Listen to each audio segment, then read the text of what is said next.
Olá, começamos hoje mais um Saúde Ativa, o programa que traz para você informações sobre saúde e qualidade de vida. E o nosso entrevistado hoje é o Dr. André Ioiti, ele é urologista e vamos falar sobre a campanha Novembro Azul. Vocês também vão assistir uma dica de saúde.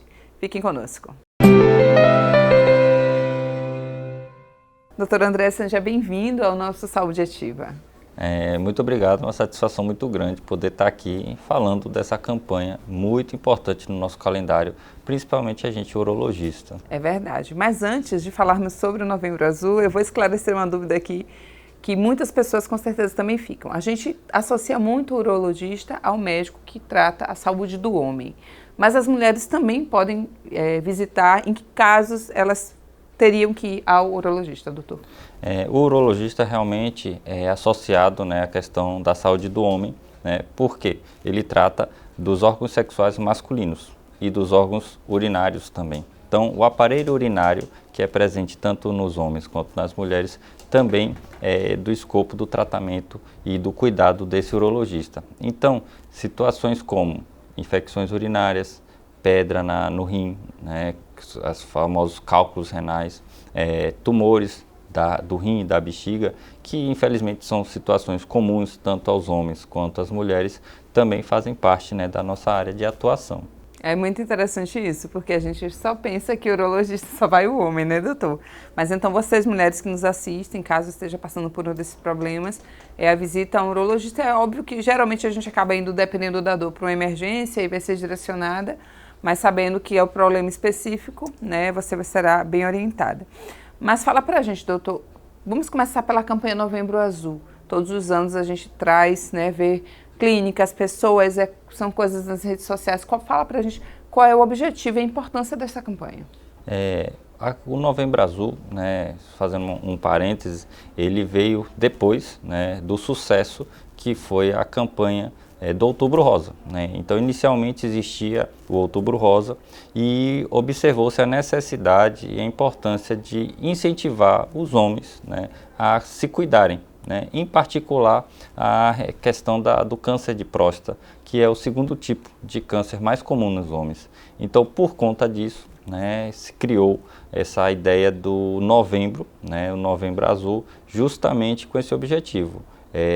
Mostrar aos homens, através de campanhas, através de publicidade, mostrar que ele precisa se cuidar. E, em especial, a questão da próstata, que é um tumor que acomete muitos homens. E aí, a gente até fazendo essa associação com o Outubro Rosa, doutor, e a campanha do câncer de mama, é uma coisa um pouco perigosa na câncer de próstata, porque a mama, a mulher ali, talvez, ao se tocar, ela perceba que tem algo diferente.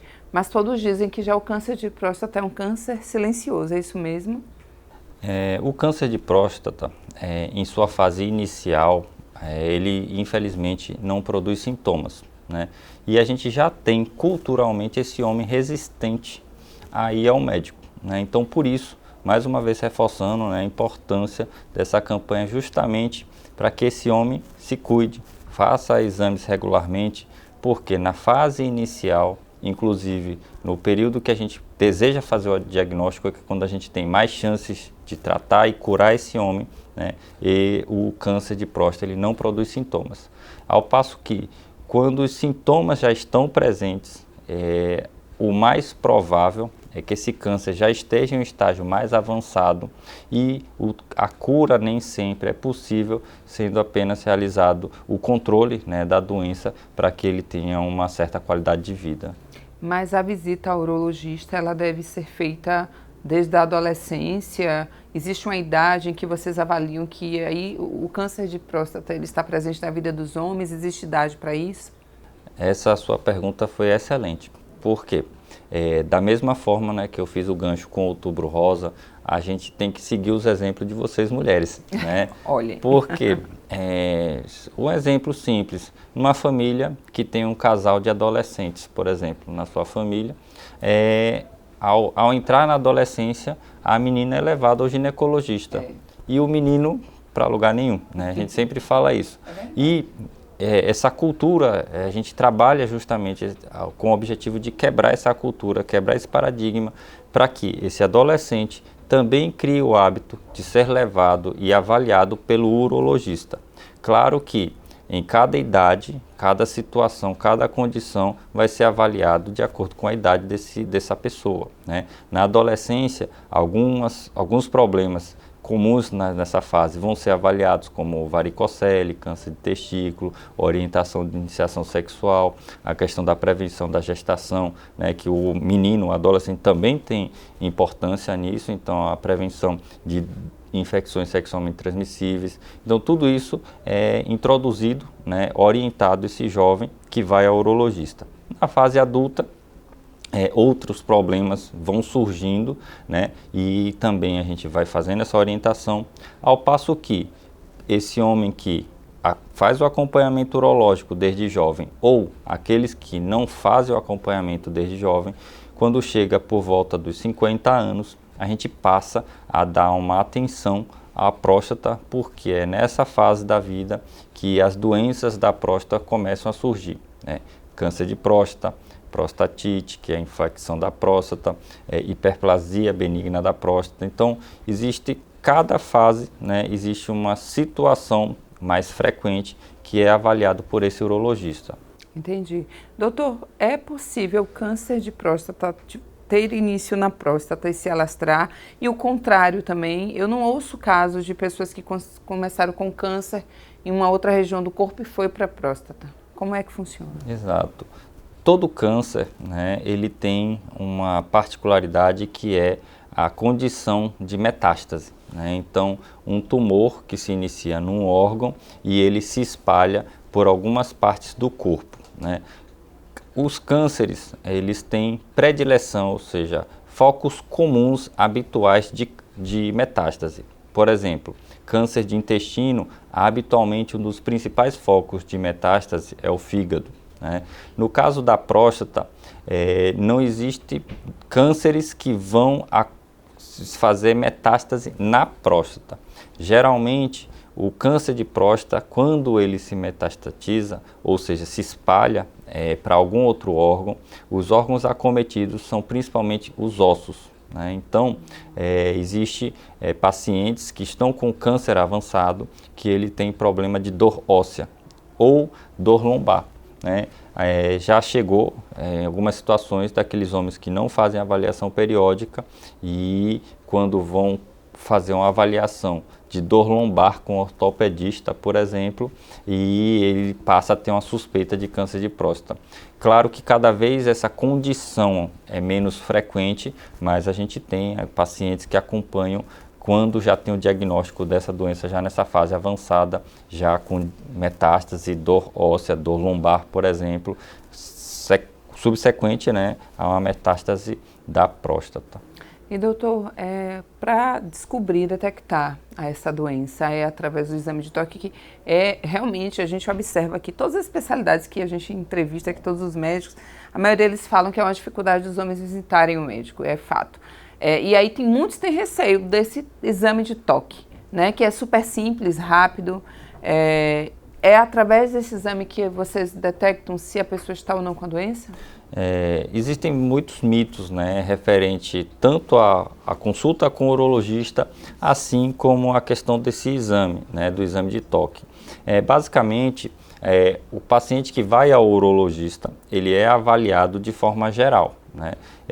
Não existe a situação em que todo paciente que vai ao urologista é submetido ao exame de toque, né? Isso é um mito, é uma falácia, mas aquele paciente que vence essa barreira, né, do medo, do preconceito e vai ao urologista, ele é submetido, assim como qualquer consulta médica, a uma entrevista, né, que é perguntado sobre sintomas, histórico familiar, o que ele sente, o que ele procura na consulta. Depois dessa avaliação, quando é direcionado para a próstata, os principais exames ou os exames iniciais que são solicitados são o exame de ultrassom dessa próstata e o exame de PSA.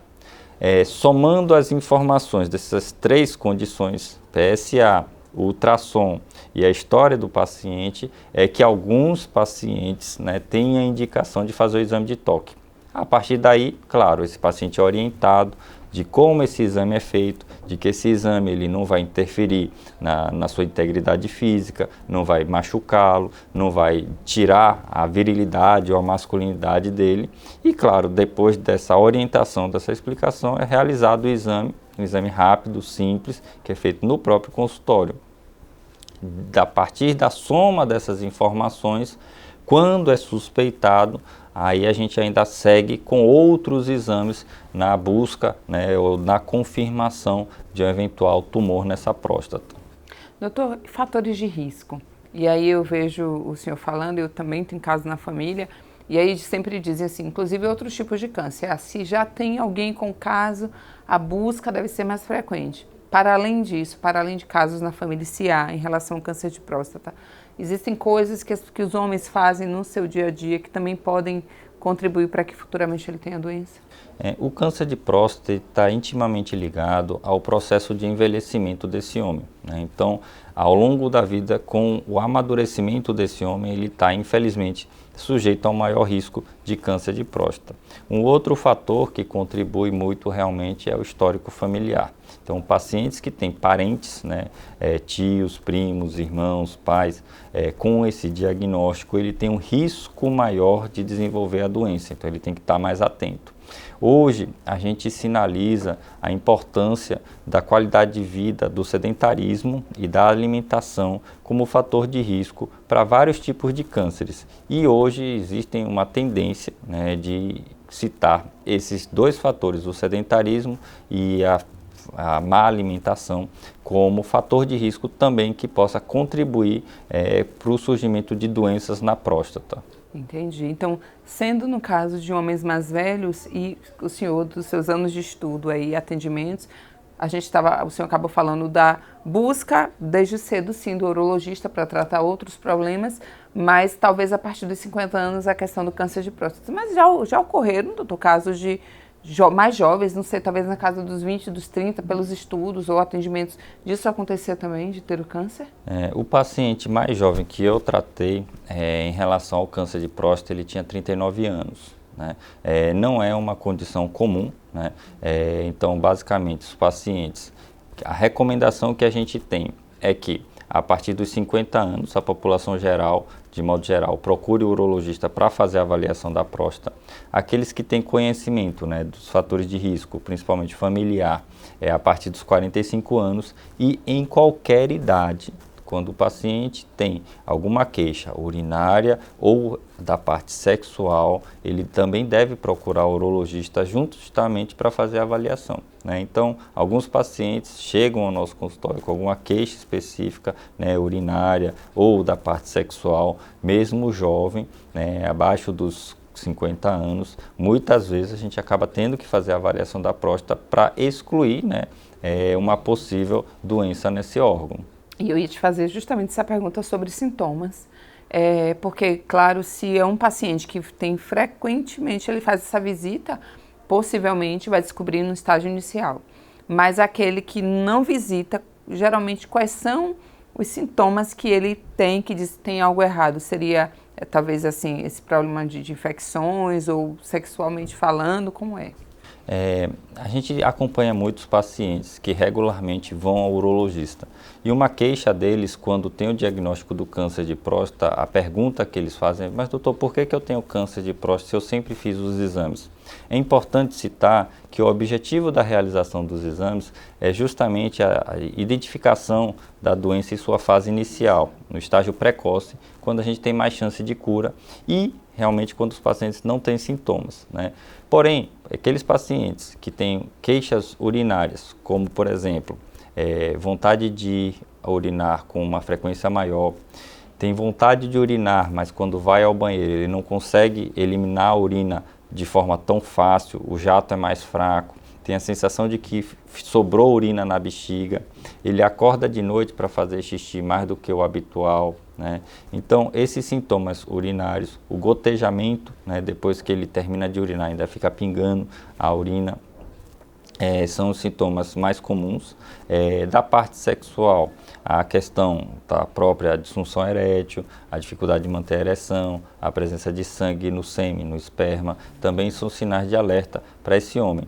sempre que eu tiver esses sintomas, eu vou ter câncer de próstata? Não necessariamente. Existem outras condições, como infecções, que podem causar isso, né? Outros tipos de tumores, como os tumores da bexiga, condições que não são cânceres, como a hiperplasia benigna da próstata, também podem produzir esses sintomas. Então, o importante é aquele homem que sente alguma alteração procurar o urologista, porque, infelizmente, claro que cada vez menos frequente, mas infelizmente a gente tem homens que chegam ao consultório referindo alguma queixa e, claro, quando ele refere uma queixa, uma das principais perguntas que a gente faz é há quanto tempo ele sente isso. E não é incomum alguns homens citarem meses até anos com esse problema, guardando para si, né, achando que uma hora vai melhorar, até que chega uma situação, uma condição que ele disse, agora eu já não aguento e vou procurar. Então, quanto mais tarde, né, quanto mais ele protela essa avaliação, ele tem um risco maior, tanto de uma doença mais grave ou uma condição, às vezes, que não possa ser tratado ou curado. Então, homens, visitem regularmente, porque isso pode levar o seu bem maior que a vida, né? Se a gente sem saúde, doutor, eu costumo dizer aqui, as coisas não funcionam, o dia pode estar lindo, mas a gente com a dor de cabeça, às vezes, é um incômodo grande. Imagine passar por um processo de um câncer que, ao receber a notícia, a gente já imagina, todo mundo que passa por aqui, os médicos dizem, a pessoa parece que recebeu o diagnóstico de morte, né? Seja onde for. Mas a gente ainda vai continuar batendo papo, vamos para um breve intervalo e já já voltamos. Fiquem conosco.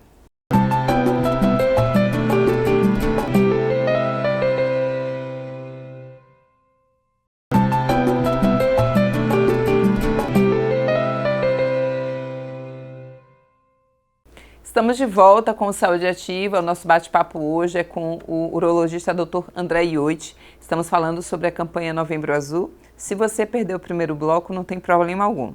Vai lá no nosso canal do YouTube, coloca Câmara Municipal de Aracaju e você pode assistir a reprise deste programa e de outros. Semanalmente a gente traz aqui um profissional da área da saúde para esclarecer uma dúvida para você. Doutor, a campanha que a gente falou sobre essa importância da campanha Novembro Azul e com o tempo o senhor vem percebendo também na sua rotina essa busca maior, porque também alguns lugares acabam atendendo gratuitamente, ações são feitas, né, para que os homens frequentem, né, vá ao médico. O senhor percebe que isso mobiliza, que isso dá um incentivo para que os homens busquem ajuda médica? Com certeza. É o objetivo justamente dessa campanha e é importante a gente citar a importância novamente das mulheres, né, nessa campanha também, porque a gente tem informação, né, de uma pesquisa realizada pela Sociedade Brasileira de Urologia que boa parte, quase mais da metade das consultas do homem ao urologista é agendado pelas mulheres, né? Então, é a esposa que marca, é a mãe que marca, né? É a filha que marca. Então, mais uma vez, é importante, né, que essas informações cheguem também, não só aos homens, mas também às mulheres, que muitas vezes, né, são elas que vão marcar essa consulta, essa avaliação, que é tão importante para esse homem. Então, a gente vê, sim, uma mudança, né, no perfil, cada vez mais homens jovens já procurando avaliação e esse cuidado. Porque o objetivo nosso, né, apesar da gente estar falando do Novembro Azul, do câncer de próstata, é manter a saúde, né, tanto do corpo como um todo, mas é uma preocupação de muitos homens manter a saúde sexual por mais tempo. Então, o cuidado que ele vai ter, né, com o seu corpo, o cuidado que ele vai ter com sua saúde ao longo dos anos, né, isso vai ter uma repercussão muito grande no seu processo de envelhecimento e também, como eu disse, na manutenção da sua saúde sexual durante esse processo de amadurecimento que ele vai passar. Imagino. E aí, doutor, a gente vai para aquela fase, eu quis reforçar essa questão da campanha, porque ela sim é importante da mesma forma que a campanha Outubro Rosa, mas o homem ele detectou que tem um câncer de próstata. O caminho, os próximos passos vai depender de estágio, de idade, porque no caso da minha família mesmo, foi meu pai e aí ele foi num exame de rotina, fase inicial. Então ele fez a cirurgia e graças a Deus vem fazendo aquele acompanhamento, ele está bem. Mas esse processo de cirurgia, porque alguns eu vejo que não tem, como é que funciona? Quando a gente tem o diagnóstico de qualquer tumor, no caso a gente fala do câncer de próstata especificamente, a gente faz um processo que a gente chama de estadiamento da doença. Então a gente tem que determinar em que grau a doença se encontra, né, no momento do diagnóstico. Em paralelo, a gente também tem que avaliar a condição de saúde desse homem, né, porque o tratamento vai depender também do que ele tolera, né? Então é diferente fazer um procedimento cirúrgico numa pessoa de 50 anos ou fazer um procedimento cirúrgico numa pessoa de 80 anos. Então a gente faz o estadiamento da doença e a avaliação também da condição de saúde desse paciente. A partir disso é que é tomada a decisão de qual seria a melhor opção de tratamento para ele. Isso porque durante esse período, né, a medicina avançou muito. Sim. E hoje a gente tem como oferecer ao paciente diversas formas de tratamento, desde a cirurgia, desde a quimioterapia diferenciada, a radioterapia tem mais recursos, a gente tem hormonioterapia, tem medicamentos sendo lançados com o objetivo de tratamento do câncer de próstata. Então a gente consegue fazer um tratamento específico para aquele paciente, né? E claro, a cirurgia, ele também é uma possibilidade e a gente tem hoje 3 modalidades cirúrgicas principais para esse homem que tem o câncer de próstata. Então, saber definir qual seria a melhor opção para ele que é feito nessa avaliação. Além disso, a gente fala do tratamento, mas esse homem, essa pessoa, né, que tem o diagnóstico, ele tem que ter um suporte, né? É muito importante que esse homem seja acolhido, não só pela equipe médica, equipe multidisciplinar, mas também que seja acolhido pela família, né? E muitas vezes, na rotina nossa, a gente pede que o paciente não vá sozinho à consulta, né? Porque quando ele vai acompanhado, a gente consegue compartilhar informações de forma mais adequada e orientar também como esse familiar pode auxiliar nesse momento, claro, que é muito delicado o diagnóstico, né, de um tumor. Não é fácil para ninguém, independente de ser homem, ser mulher, independente da idade, né, que ele vai ter. Aí o senhor falou também de 3 tipos de cirurgia. Poderia só explicar para a gente rapidamente quais seriam? Hoje a gente tem, a grosso modo, né, tem 3 modalidades cirúrgicas para o diagnóstico para quem tem o diagnóstico do câncer de próstata. A gente tem a técnica da cirurgia tradicional, né, que é realizada através dos cortes habituais. A gente tem a cirurgia laparoscópica, que é uma técnica já minimamente invasiva, em que faz a remoção da próstata da mesma forma, só que através de orifícios que são realizados no abdômen do paciente. E uma técnica mais moderna, que é a técnica da cirurgia robótica, em que a gente apresenta ao paciente uma possibilidade de tratamento com uma técnica cirúrgica que a gente usa um aparelho um pouco maior, a gente chama do robô, mas ele não faz a cirurgia sozinho, né? E com esse método a gente consegue, né, quando diagnosticado precocemente a doença, a gente consegue preservar muitas vezes a função tanto sexual quanto a urinária desse homem. Então, não só a técnica é importante, mas assim como o diagnóstico precoce da doença, que é quando a técnica permite, né, a preservação dessa função sexual desse homem. E hoje o senhor realiza esses 3 tipos de procedimentos, doutor? Sim, exatamente. Hoje a gente tem uma equipe, né, que consegue contemplar essas 3 técnicas e, claro, de acordo com a indicação para cada paciente. E a gente falando também de equipe, outros tipos de câncer, que eu já falei com outros médicos aqui, ele fala muito da importância dessa equipe multidisciplinar, que na verdade, para além do urologista, que vai fazer o primeiro atendimento e a cirurgia, também tem psicólogo, né, nutricionista, enfim, é um conjunto porque a vida dessa pessoa muda, né, doutor? Exatamente, é a complexidade que se tornou, né, o tratamento médico e também a necessidade de você também reconhecer que você é bom em cada coisa, mas você também tem que ter parceiros, né, que vão ajudar o paciente nessa jornada, né, porque o diagnóstico começa e o tratamento nunca termina.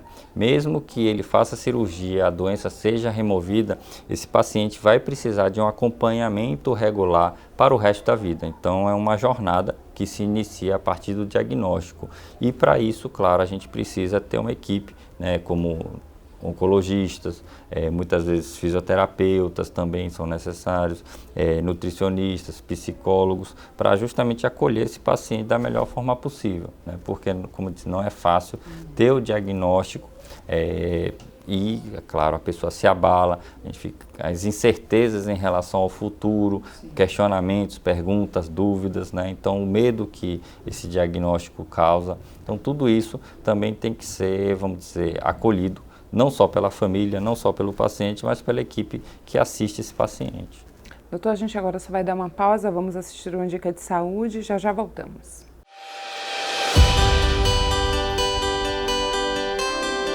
Sintomas do AVC. Aqui vão alguns sintomas sugestivos de um acidente vascular cerebral, popularmente chamado de AVC ou derrame cerebral.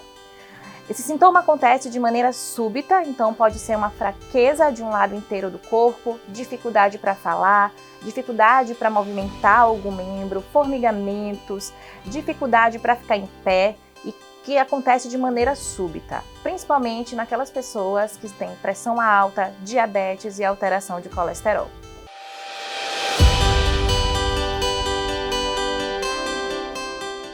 Doutor, a gente falando sobre esse processo que vai para o resto da vida. Imagino que se a pessoa tirou a próstata, não há mais risco de ela ter o câncer de próstata, isso é fato, acontece, esse acompanhamento é necessário porque pode ser que apareça em outros lugares mesmo, tendo removido a próstata? Exatamente. Quando o paciente tem o diagnóstico de câncer de próstata e entre os tratamentos indicados seja cirurgia, com a remoção da próstata, ainda há a necessidade desse acompanhamento periódico depois do procedimento cirúrgico, mesmo que no resultado da patologia, né, que é a análise desse órgão retirado, tenha a informação da retirada completa da próstata. Por quê? E no caso da próstata, existe uma condição que a gente chama de recidiva bioquímica, ou seja, a elevação do PSA após a remoção da próstata, após a cirurgia, com a possibilidade da doença surgir em outras partes do corpo, entre eles linfonodos e algumas estruturas ósseas, né, como a gente falou inicialmente, então no osso desse paciente, que são os principais focos de metástase. Então esse acompanhamento é necessário justamente porque alguns pacientes podem desenvolver essa nova forma de doença, né, que a gente chama de recidiva bioquímica, e é necessário acompanhamento para detectar isso precocemente, para justamente novamente esse paciente ser tratado adequadamente. Então esse acompanhamento é feito através desse exame que é o PSA, é isso? Exatamente. O paciente que tem diagnóstico de câncer de próstata, ele nunca mais vai deixar de fazer o exame de PSA. Ele vai ter que fazer, claro, a periodicidade vai depender, claro, do estadiamento e do tratamento observado ou indicado, mas o PSA, esse exame, esse teste, ele vai ser realizado regularmente ao longo de toda a vida. Uma preocupação muito grande dos homens quando descobrem, como o senhor mesmo disse, essa questão sexual. Em alguns casos também, a função urinária, se ela vai funcionar mesmo da forma adequada. Muda mesmo, doutor, se no caso de pessoas que retiraram a próstata ou daquelas que não fizeram a remoção, mas fizeram químio, rádio, há uma mudança na vida desse homem depois dessa descoberta? Com certeza. Infelizmente, todo tratamento, né, que vai ser realizado na próstata, ele pode influenciar tanto na função urinária quanto na questão sexual desse homem, né? É claro que se a pessoa tem o diagnóstico precoce da doença, ou seja, a doença em uma fase mais inicial, o tratamento vai ser menos agressivo e as sequelas desse tratamento vão ser menores. Ao passo que, quando a gente tem um diagnóstico da doença mais avançada, o tratamento também vai ser mais agressivo e a possibilidade de sequelas, né, ou seja, consequências desse tratamento vão ser maiores. Quais seriam elas, por exemplo? Então, homens que fazem a cirurgia da próstata, eles têm o risco de ter a incontinência urinária, que é a perda involuntária do xixi, né? A radioterapia também pode produzir essa condição do aumento da frequência urinária, da irritação que ele vai ter toda vez que vai urinar, do desconforto, da dor ao urinar, ao passo que também, né, a doença, quando avança, né, a cirurgia, quando retira a próstata, ele também vai interferir na qualidade, né, da função erétil desse homem. Então, é importante, né, salientar que para aqueles, né, que, novamente, se preocupam com essa condição, que realizem os exames de forma precoce, porque assim existe uma maior probabilidade do tratamento afetar menos a função erétil desse homem. A gente falou sobre fatores que influenciam ou não, mas é bom a gente reforçar, e mesmo que não tenha influência, a gente sabe que não é algo positivo, que é a questão do álcool e do tabagismo, doutor. Mesmo que talvez não tenha interferência nesse quesito, não faz bem. Então, até um conselho para os homens que nos assistem, que é melhor evitar esses fatores que são de risco para outros problemas. Em relação a nós urologistas, né, o tabagismo ele está muito ligado a outros tumores urológicos. A principal causa de câncer de bexiga é o tabagismo. É mesmo? Exato. Então, a maioria dos pacientes que têm câncer de bexiga são fumantes, né, ou ativos ou passivos, né, porque mulheres que não fumam, mas que têm um parceiro que fuma, acaba também tendo esse risco aumentado de desenvolver tumores na bexiga. Outra condição também é que tanto o álcool quanto o cigarro também são fatores de risco para o desenvolvimento de tumor no rim, né, que também faz parte do escopo do urologista. Então, claro, o uso recreativo, vamos dizer assim, beber socialmente, não é bem o que vai levar a um prejuízo tão grande, mas o uso abusivo, né, tanto do álcool e do tabagismo em qualquer grau, a gente vai ter um risco maior. E a gente fala do cigarro, todos os tipos, tá certo? Desde o tabaco, né, desde os cigarros até os cigarros eletrônicos, né, que hoje a gente tem um aumento muito grande, principalmente entre os jovens, né, doutor? Do uso desse cigarro eletrônico. Perigoso, porque a gente já trouxe aqui outros entrevistados que falou, gente, é muito grave, porque as pessoas quando fumavam, começavam a fazer uso desse cigarro eletrônico, a ideia era que não tem fumaça, ou não tem nicotina, não faz mal, e a gente todo dia vê uma matéria na TV de pessoas que estão em estado grave, em pouco tempo de uso. Então, como o senhor mesmo disse, nenhum. O ideal era nenhum cigarro. Nenhuma forma de tabagismo ou de cigarro, né? E a gente está aqui no Nordeste, também tem aqueles senhores, né, que usam o tabaco, né, e eles mesmos fazem o seu cigarro. Então, desde essa forma mais tradicional até os mais modernos, a gente orienta, né, ou não recomenda o uso desses hábitos. Doutor, eu ficaria aqui horas ainda, tem muitas dúvidas, a gente quase que não segue o roteiro, porque inclusive o senhor esclarece muito bem, mas eu vou precisar encerrar e antes eu queria que o senhor falasse para quem nos assiste sobre a importância da visita regular ao médico, mas também para aqueles que acabaram de descobrir a doença, que não é o fim do mundo e que sim, há tratamento e que ele deve persistir e não desistir. Mais uma vez, gostaria de agradecer o espaço. O objetivo justamente da campanha do Novembro Azul é esse, conscientizar o homem de que ele deve cuidar da sua saúde, né? Infelizmente, aqueles que já têm a doença, eles vão cuidar dessa doença também, né? E hoje a gente dispõe de muitos recursos para tratar a doença do câncer de próstata, para levar a cura dessa doença e quando a cura não é possível controlar a doença, né? Então a gente tem pacientes com anos de acompanhamento que conseguem, né, realizar suas atividades diárias corriqueiras justamente controlando a doença. Então é importante essa visita, essa avaliação regular justamente para que ele tenha um profissional, né, qualificado e adequado, que é o urologista, para tratar desse órgão tão importante que é a próstata. Doutor, muito obrigada pela sua participação. Eu que agradeço. Em breve, Saúde Ativa estará de volta trazendo para você informações sobre saúde e qualidade de vida. E eu te aguardo. Até lá!